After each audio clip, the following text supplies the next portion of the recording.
tourbillon de vent rugissant, plus de 1600 km de large et soufflant à plus de 300 km à l'heure. C'est un cyclone. L'énergie qu'il déploie chaque seconde est égale à l'explosion d'une bombe atomique. Les cyclones sont les désastres naturels les plus coûteux, non seulement en vies humaines, mais en biens matériels.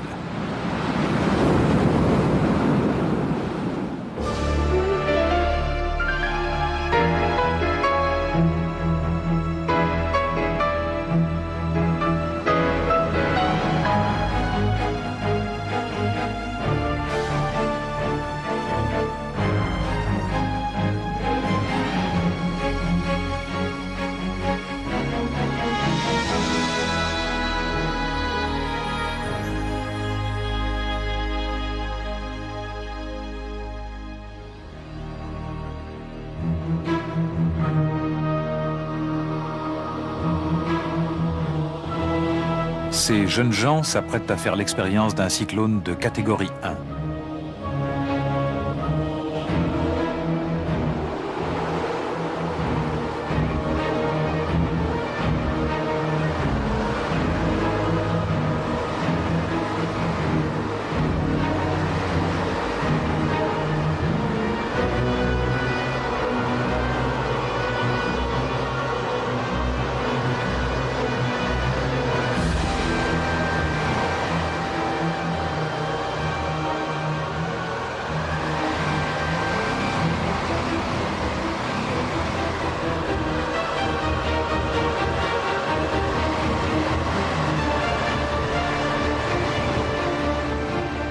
À l'intérieur d'un cyclone, la vitesse du vent dépasse 120 km à l'heure. Un cyclone de catégorie 5, le plus puissant, peut entraîner des vitesses de vent supérieures à 300 km à l'heure.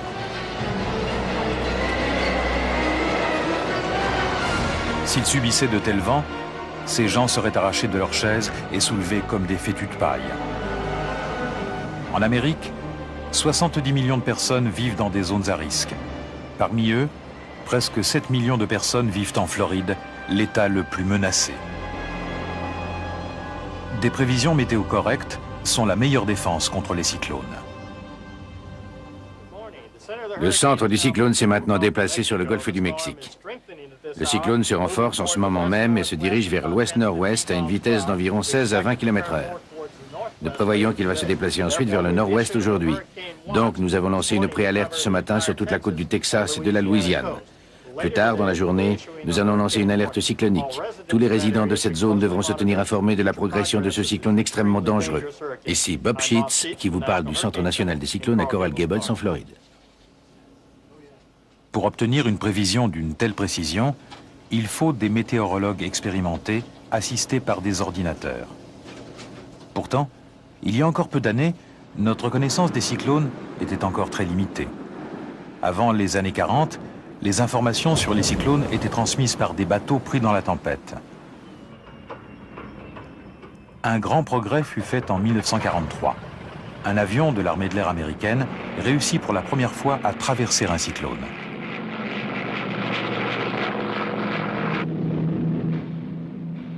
Les météorologues pouvaient dès lors analyser de nouvelles informations comme la température et les vitesses du vent.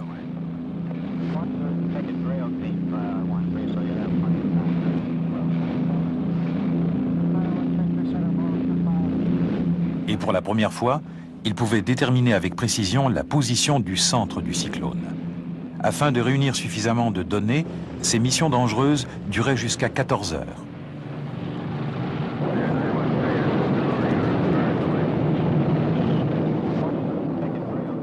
En anglais, un cyclone se dit hurricane, ouragan, du mot indien hurricane, qui veut dire gros vent. Ils se forment dans l'océan Atlantique et se dirigent vers la Floride et le golfe du Mexique. Leur trajectoire est en forme de spirale. Dans le Pacifique, le même phénomène s'appelle un typhon. Dans l'océan Indien et autour de l'Australie, c'est un cyclone tropical. Vu de la navette spatiale, un cyclone se présente sous la forme de nuages très denses, enroulés dans le sens contraire des aiguilles d'une montre. au centre, on peut distinguer l'œil du cyclone. Le Centre national des cyclones à Coral Gables, en Floride, surveille les ouragans sur une zone très vaste qui s'étend des Caraïbes jusqu'à Hawaï et couvre tout le territoire des États-Unis. Il est très important de savoir quand et où un cyclone va toucher la Terre. Il coûte davantage de vies humaines que n'importe quelle autre tempête.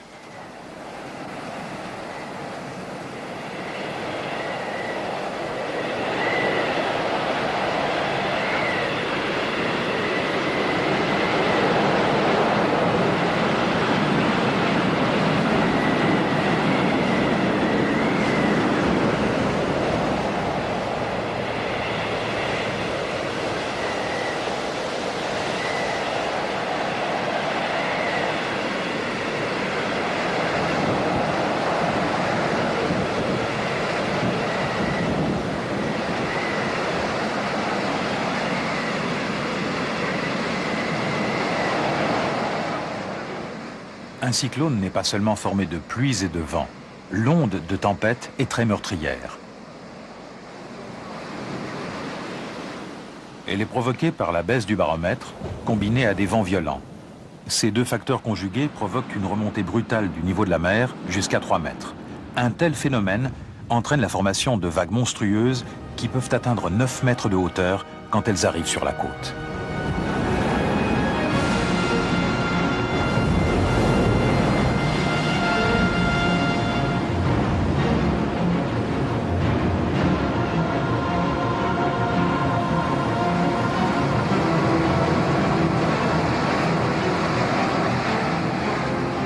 Cette onde de tempête est extrêmement dangereuse. C'est elle qui provoque les dégâts les plus importants.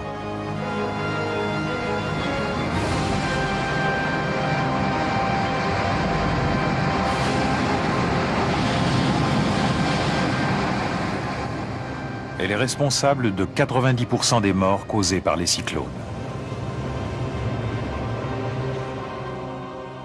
En Asie, le nombre de personnes tuées par ces tempêtes atteint des proportions incroyables. En 1991, 150 000 personnes sont mortes au Bangladesh quand une onde de tempête de 7 mètres s'est abattue sur les îles côtières du pays.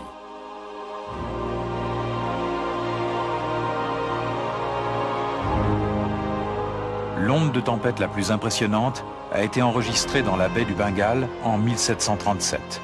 Haute de 12 mètres, elle a noyé 300 000 personnes.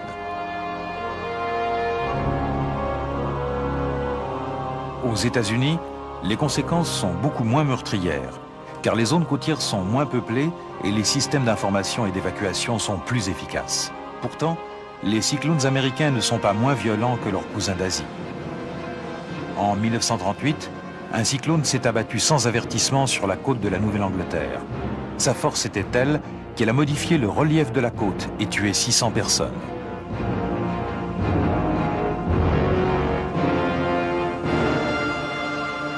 Le désastre naturel le plus meurtrier de l'histoire des États-Unis date de 1900. Thomas Edison en a enregistré après coup les ravages avec la caméra qui venait d'être inventée. Tôt le matin du 8 septembre, la petite ville de Galveston au Texas fut frappée par un cyclone. Et à la nuit tombée, la moitié de la ville était sous l'eau. Un vent de plus de 180 km/h souleva une marée de tempête de plus d'1,50 m qui traversa la ville. 12 000 personnes furent tuées par cette catastrophe naturelle.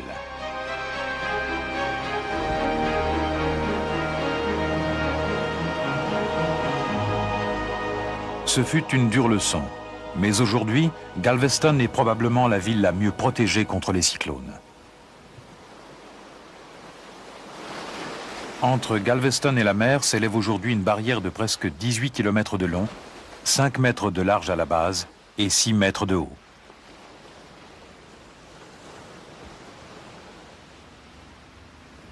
Pour plus de précautions, toutes les maisons ont été construites sur pilotis, à 2 mètres au-dessus du sol. Quand Galveston fut frappé par le cyclone Elita en 1985, une tempête plus violente que l'ouragan de 1900, il n'y a pas eu de mort. Ces protections avaient démontré leur efficacité. Belize, le petit pays d'Amérique centrale, a décidé de prendre des mesures encore plus énergiques pour se protéger contre les cyclones et les dommages qu'ils causent. En octobre 1961, la capitale, Belize City, située sur la côte des Caraïbes, fut presque totalement détruite par une marée de tempête du cyclone Hattie qui atteignait près de 3 mètres.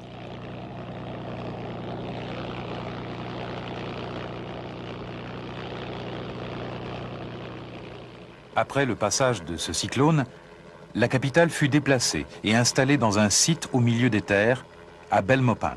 Ici, à 80 km de la côte, la capitale était en sécurité.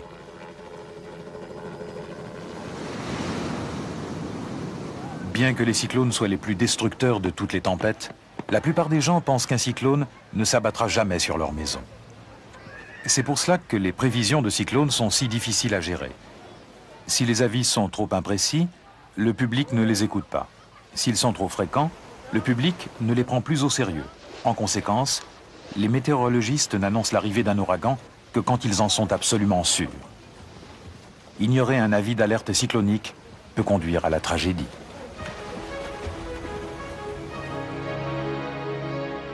En 1967, un groupe de gens décida de faire face au cyclone Camille. 24 personnes organisèrent une fête pour le passage du cyclone. Plusieurs années de faible intensité cyclonique leur avaient donné un sentiment de sécurité. Quand Camille atteignit la Terre, il se révéla être le cyclone le plus violent de mémoire d'homme. Seul un membre du groupe survécut à la terrible vague déferlante qui s'abattit sur leur immeuble, un jeune garçon qui dut son salut au matelas sur lequel il avait flotté.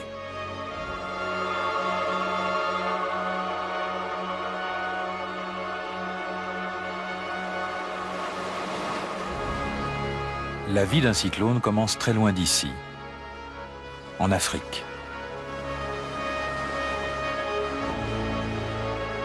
Un cyclone se développe grâce à une très forte humidité.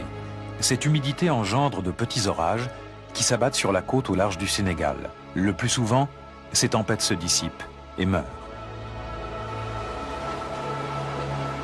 Mais quand l'océan se réchauffe entre juin et novembre, ces tempêtes se transforment en véritables monstres. Quand la chaleur de l'été réchauffe l'océan, la température de l'eau peut atteindre plus de 26 degrés. Les vents qui soufflent au-dessus de l'océan assurent le transfert de la chaleur vers les cellules orageuses. Ainsi, les zones les plus chaudes de l'océan sont à l'origine de la plupart des cyclones. Une colonne d'air chaud s'élève dans l'atmosphère et donne naissance à des nuages géants. Au fur et à mesure qu'elle grandit, la colonne absorbe l'air chaud et humide à la surface de la mer comme le ferait un immense aspirateur. Cette colonne nuageuse continue à se développer. Les vents s'engouffrent à la base du nuage, le nuage s'épaissit et il pleut. Une tempête se prépare. L'air s'élève à une altitude qui peut dépasser 10 km au-dessus de la surface de l'eau. Quand la tempête se forme, elle est soumise aux effets dus à la rotation de la Terre. La Terre tourne, et donc la force de Coriolis fait tourner les vents comme une toupie. La tempête se déplace en tournoyant au-dessus de l'océan. Tandis que le monstre aspire de plus en plus de chaleur et d'humidité de la mer, il grossit et se nourrit comme un animal vorace. Plus la dépression est creuse, plus elle tourne vite. C'est un cercle vicieux. Les satellites observent les signes avant-coureurs d'un cyclone. Quand les vents soufflent à plus de 70 km/h, la tempête est officiellement classée comme tempête tropicale et on lui donne un nom. Si la vitesse des vents dépasse 120 km/h, la tempête devient un cyclone. Vue de l'orbite de la Terre, les nuages très denses réfléchissent la lumière du Soleil dans l'espace qui devient d'un blanc éblouissant. La puissance d'un ouragan ne se manifeste pas seulement par ses vents. Des pluies torrentielles l'accompagnent. L'air est aspiré violemment vers le haut, à plus de 10 km d'altitude. Une partie de cet air redescend vers le centre du cyclone, s'assèche et provoque la formation d'une zone de temps calme, l'œil du cyclone. C'est le phénomène le plus étrange d'un ouragan, une colonne d'air d'une largeur de 8 à 48 km, dans laquelle les éléments sont si calmes que l'on peut voir le ciel bleu au-dessus, et même parfois des oiseaux qui volent au milieu. Le Centre national des cyclones n'a pas seulement pour tâche de prévoir la trajectoire d'un ouragan, mais aussi de mesurer l'intensité de ces tempêtes géantes. Ces informations permettent d'estimer la force destructrice d'un ouragan quand il atteindra la Terre. Il est très difficile de prévoir la trajectoire que suivra un cyclone. Le flux semble très bien établi au nord et à l'ouest de l'ouragan. C'est exact. Nous commençons à avoir un très bon flux sortant en direction du sud-ouest. Il nous reste encore beaucoup de choses à découvrir sur les ouragans. Ce sont des systèmes très complexes et leur comportement est imprévisible. Les informations fournies par les ordinateurs et par les satellites permettent de mieux les comprendre. Nous commençons à avoir un très bon flux vers le nord ainsi que vers l'ouest. Exactement. Le diamètre de l'œil est d'environ 38 km. Un cyclone peut naître de ces nuages qui paraissent inoffensifs au-dessus de la côte ouest de l'Afrique. Les vents qui traversent l'Atlantique sont surveillés en permanence par un satellite. Nos dernières estimations d'un cyclone tropical sont fondées sur des informations satellites. Nous avons un cyclone classé 5.5, ce qui signifie que les vents dépassent 180 km/h. Il semble donc, selon les images transmises par satellite, qu'il se soit intensifié au cours des 3 dernières heures. Une fois que l'arrivée d'un ouragan a été confirmée, les scientifiques se servent des modèles générés par ordinateur pour prévoir sa trajectoire et son intensité. Très symétrique autour de l'œil, il devient de plus en plus net et il se déplace lentement vers le nord-ouest. Donc nous émettrons des alertes cycloniques plus tard dans la journée. Absolument. Le modèle traditionnel utilise des méthodes statistiques. Elles permettent de faire des prévisions en analysant le comportement des tempêtes déjà observées. C'est un flux parfait avec un anticyclone dans les tropiques. Les tropiques à l'ouest de chez nous. Les modèles prévoient une trajectoire plutôt bonne. Nous devrons donc examiner des modèles dynamiques que les spécialistes des ouragans nous fournissent. Les ordinateurs peuvent combiner toutes les informations, la température, la pression et l'humidité, dans un modèle dynamique qui permet aux météorologues de prévoir le comportement d'un ouragan. Ce type de prévision est aujourd'hui le plus exact et l'utilisation d'ordinateurs de plus en plus puissants va encore permettre de les affiner. Il y a 20 ans, on ne pouvait prévoir le chemin d'un cyclone qu'à 500 km près. Aujourd'hui, cette marge d'erreur est au maximum de 150 km.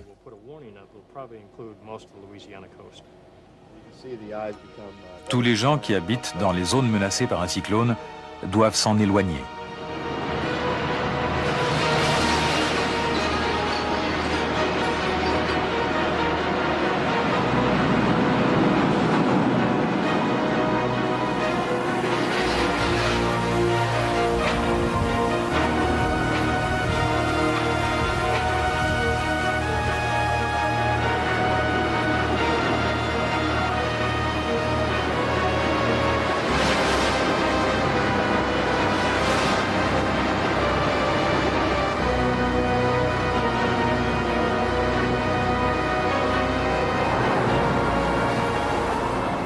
L'énergie d'un ouragan de catégorie 5 est 1000 fois supérieure à l'énergie qui est consommée en France au cours d'une année.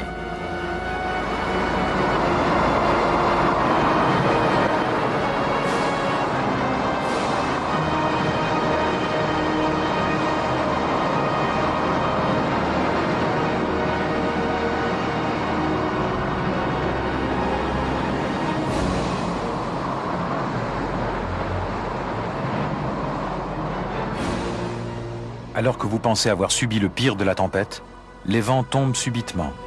C'est le passage de l'œil du cyclone. Le ciel bleu est entouré d'une masse de nuages sombres. Mais ce n'est qu'un bref répit. Le cyclone n'a épuisé que la moitié de sa force. Les gens croient souvent que l'œil du cyclone indique la fin de la tempête. Tragique erreur.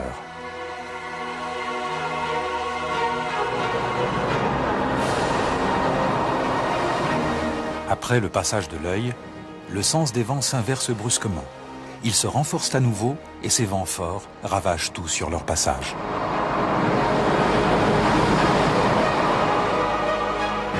Les protections contre la mer sont détruites quand le cyclone atteint la côte.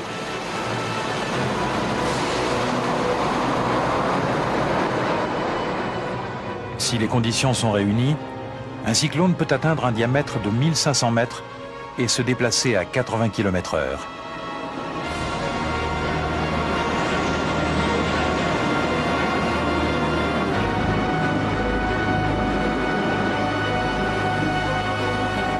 Inévitablement, le cyclone va s'affaiblir. En traversant les terres ou en rencontrant de l'eau froide, il va perdre son énergie et lentement mourir. Derrière lui, il ne laisse que ravages et destruction.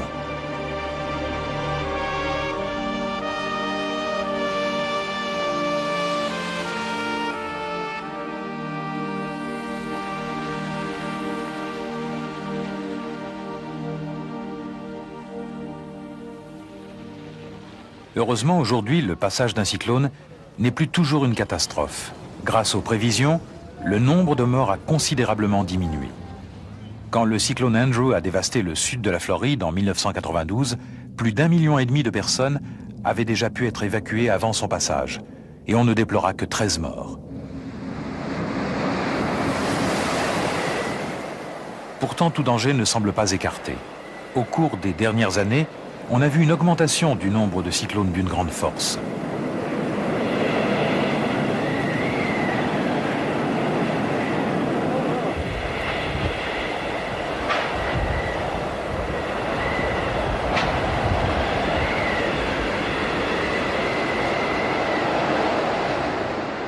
Andrew a causé plus de 100 milliards de francs de dommages.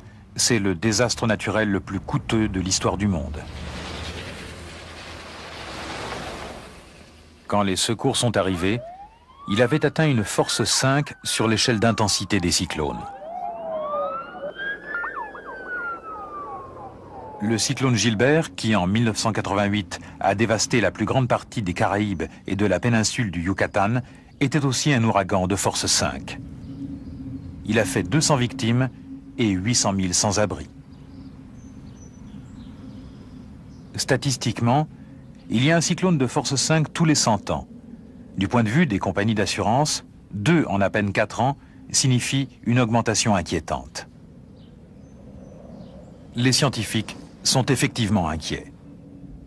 Le réchauffement global de la planète contribue-t-il au réchauffement des océans, entraînant de plus en plus fréquemment la formation de violents ouragans, ou n'est-ce qu'une coïncidence?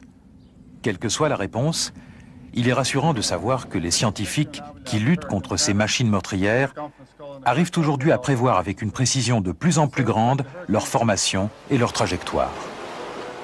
Une fois que la surface de l'océan a atteint la température critique de 26 degrés, le cyclone, la plus redoutable des tempêtes, peut alors commencer son voyage de destruction et de dévastation.